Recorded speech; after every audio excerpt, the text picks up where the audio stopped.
Hi everyone, I'm Shacara. I'm your instructor. I've met a few of you through Zoom, and some of you are new. So hello, this is my dog Ivy. She's 12 and a half years old, and I picked her over my 3-year-old because she's a bit nuts. So Ivy's a great model, and what we're going to do today is just do a really quick demo of what we're looking for assignment 1. I have my lab manual in front of me, and I have a piece of paper here that has the list of muscles we're going to go through, and I encourage you to do the same thing. You're allowed to have things in your video unless it says that you're not allowed to specifically. So I encourage you to do that, and I also strongly recommend you print off the list of whatever it is that you're needing to do in your assignment and have it in front of you and follow it exactly. So don't jump around, because when you do, you tend to forget things, and it just makes it easier all around. So those are some things that are hints, and definitely something that you're allowed to have. So we're going to do the gluteal muscles. So I'm just going to describe them and show you what the assignment should look like.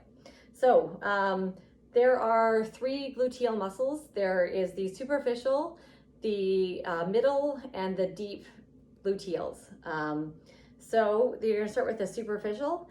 The superficial is a triangle shaped muscle that is located around about this area here. So here, and the action of this muscle is that it extends the hip and abducts the limb. Ivy, stand up. So again, triangle shaped muscle around here. The middle gluteal is actually in front of that. So it is an egg-shaped muscle that is cranial to the middle, which is around here. So egg-shaped muscle around this area here. It is at the cranial aspect of the like hip area, knee area, or otherwise known as the quad.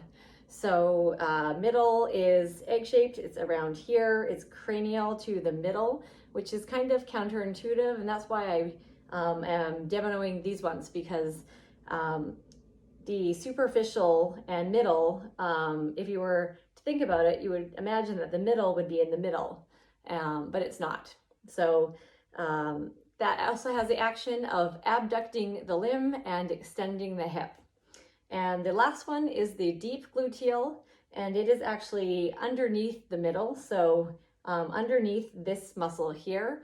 If you were to try to look for it when you're doing a dissection, then you would have to completely resect the middle gluteal and reflect it up and see the deep gluteal underneath that. So that's why it's called deep.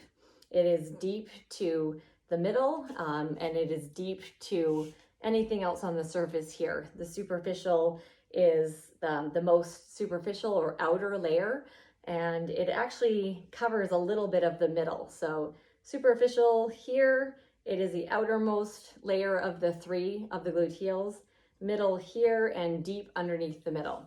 So the action of all 3 of these is abduction of the limb and extension of the hip. So abduction is pulling the limb outward, abduction, and extension of the hip is extending it backwards. So that's extension of the hip and abduction of the limb. And that's what we're looking for. So just pick your muscles, do a brief description, very brief, of what they look like, and then just show where they are. If you were to have told me that the superficial is here and the middle is here, then that would be incorrect. So I don't believe this is a hard assignment. I know it looks like a lot and can be overwhelming in the beginning, but just break it down by section, and just show in the general area where it is, and then show me how that muscle has the action on the limb. And if you can't show how it is, then just explain what would happen. Like the carpus would flex. I don't know why you wouldn't be able to flex your animal's carpus, but that's good enough if you weren't for some reason, just to explain what that would look like, flexing, extension. So I hope this was helpful.